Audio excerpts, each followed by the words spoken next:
Hello दोस्तों, कैसे हो आप सब। दोस्तों, बैंक ऑफ महाराष्ट्र में specialist officer scale 1 and scale 2 पे बहुत सारी वैकेंसी निकली हुई है। आइए जानते हैं अप्लाई करने की एलिजिबिलिटी क्राइटेरिया क्या रहेगी, एज लिमिट क्या है, सिलेक्शन प्रोसेस क्या है और अप्लाई करने का क्या प्रोसेस रहेगा। लेकिन वीडियो शुरू होने से पहले अगर आप चैनल पर नए हो तो चैनल को सब्सक्राइब कर लेना एंड बेल आइकन प्रेस करके ऑल सेलेक्ट कर देना, ताकि गवर्नमेंट जॉब से रिलेटेड सारी अपडेट्स आपको टाइमली मिलती रहे। यहाँ वैकेंसीज की बात करें तो यहाँ सबसे पहली जो वैकेंसी निकली है एग्रीकल्चरल फील्ड ऑफिसर स्केल 1 के पोस्ट में निकली है। अप्लाई करने की एज लिमिट 20 to 30 ईयर्स रहेगी। यहाँ टोटल 100 वैकेंसीज निकली हुई है। सिक्योरिटी ऑफिसर स्केल 2 की पोस्ट रहेगी एंड यहाँ अप्लाई करने की एज लिमिट 25 to 35 ईयर्स है। टोटल 10 वैकेंसीज निकली है। लॉ ऑफिसर स्केल 2 की पोस्ट है, यहाँ भी एज लिमिट 25 to 35 रहेगी एंड यहाँ भी 10 वैकेंसीज निकली हुई है। HR पर्सनल ऑफिसर की स्केल 2 की पोस्ट रहेगी, यहाँ 25 to 35 एज लिमिट है एंड यहाँ भी टोटल 10 वैकेंसीज निकली हुई है। अगली वैकेंसी निकली हुई है IT सपोर्ट एडमिनिस्ट्रेटर की, ये स्केल 1 की पोस्ट रहेगी। अप्लाई करने की एज लिमिट 20 to 30 ईयर्स है और यहाँ टोटल 30 वैकेंसीज निकली हुई है। इसके साथ ही यहाँ बाकी IT डिपार्टमेंट में वैकेंसी निकली हुई है और यहाँ एज लिमिट 25 to 35 रहेगी। स्केल 2 की पोस्ट है एंड यहाँ अगर ओवरऑल देखें तो टोटल 190 वैकेंसीज निकली हुई है।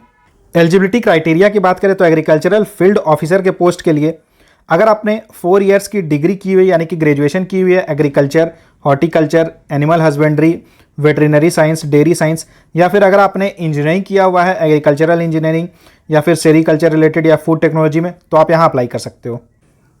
सिक्योरिटी ऑफिसर के पोस्ट की बात करें तो अगर आपने ग्रेजुएशन किया हुआ है, इसके साथ ही आपके पास मिनिमम 5 ईयर्स का रेलिवेंट एक्सपीरियंस होना चाहिए, तो आप यहाँ अप्लाई कर सकते हो। या लॉ ऑफिसर के पोस्ट की बात करें तो अगर आपने लॉ में डिग्री किया हुआ है, इसके साथ ही आपके पास मिनिमम 5 ईयर्स का एक्सपीरियंस है, तो आप यहाँ अप्लाई कर सकते हो।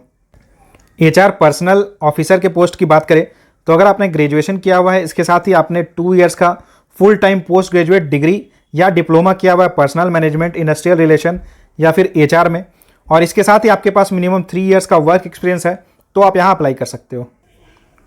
IT सपोर्ट एडमिनिस्ट्रेटर स्केल 1 की पोस्ट की बात करें तो अगर आपने BE BTech किया हुआ है कंप्यूटर साइंस, इलेक्ट्रॉनिक्स या इलेक्ट्रॉनिक्स एंड कम्युनिकेशन में, या फिर अगर आपने MCA या MSc किया हुआ है कंप्यूटर साइंस में और आपके पास मिनिमम 1 ईयर्स का IT फील्ड में एक्सपीरियंस है, तो आप यहाँ अप्लाई कर सकते हो।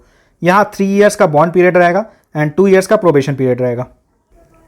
Database administrator MS SQL Oracle scale 2 के पोस्ट की बात करें तो अगर आपने BE BTech किया हुआ है, इसके साथ ही आपके पास मिनिमम 3 ईयर्स का एक्सपीरियंस होना चाहिए ओरेकल एंड MS SQL में, तो आप यहाँ अप्लाई कर सकते हो। विंडोज़ एडमिनिस्ट्रेटर स्केल 2 की पोस्ट की बात करें तो अगर आपने BE BTech किया हुआ है, इसके साथ ही आपके पास मिनिमम 3 ईयर्स का एक्सपीरियंस है, तो आप यहाँ अप्लाई कर सकते हो। प्रोडक्ट सपोर्ट इंजीनियर स्केल 2 के पोस्ट की बात करें, अगर आपने BE BTech किया हुआ है और इसके साथ ही आपके पास रिलेवेंट एक्सपीरियंस होना चाहिए 3 ईयर्स का, तो network and security administrator scale 2 के पोस्ट के लिए अगर आपने BE BTech किया हुआ है, इसके साथ आपके पास मिनिमम 3 ईयर्स का एक्सपीरियंस होना चाहिए बैंकिंग प्रोजेक्ट्स में, तो आप यहाँ अप्लाई करने के लिए एलिजिबल हो। ईमेल एडमिनिस्ट्रेटर स्केल 2 के पास करें तो यहाँ भी BE BTech नीडेड है। इसके साथ ही आपके पास 3 ईयर्स का एक्सपीरियंस होना चाहिए ईमेल सर्वर एडमिनिस्ट्रेशन में। एज लिमिट 31 मार्च 2021 के अकॉर्डिंग चेक की जाएगी एंड अगर आप कैटेगरी में आते हो तो आपको एज में रिलैक्सेशन मिलेगा। ज्वाइनिंग के टाइम आपको यहाँ 2 लाख का एक बॉन्ड देना होगा और अगर आप स्केल 2 में ज्वाइन करते हो तो आपकी 2 ईयर्स की बॉन्ड पीरियड रहेगी और अगर आप स्केल 1 में ज्वाइन करते हो तो आपकी 3 ईयर्स की बॉन्ड पीरियड रहेगी। यहाँ अगर सैलरी की बात करें तो स्केल 1 में आपकी बेसिक पे 36,000 रहेगी, तो आपकी मंथली इन हैंड सैलरी लगभग 50,000 के अराउंड बनेगी और स्केल 2 के पोस्ट में आपको 48,170 आपकी बेसिक पे रहेगी, तो आपकी इन हैंड सैलरी लगभग 70 to 75,000 बनेगी। यहाँ सिलेक्शन प्रोसेस की बात करें तो यहाँ आपको एक ऑनलाइन एग्जाम देना होगा, जिसे क्लियर करने के बाद आपको इंटरव्यू के लिए कॉल किया जाएगा एंड आपकी जो फाइनल मेरिट लिस्ट बनेगी वो आपके online examination as well as interview के बेसिस पे बनेगी। एग्जामिनेशन पैटर्न की बात करें तो यहाँ आपको एक ऑब्जेक्टिव टाइप टेस्ट देना होगा और ये 100 मार्क्स का रहेगा एंड इसमें आपसे केवल प्रोफेशनल नॉलेज के क्वेश्चंस पूछे जाएंगे।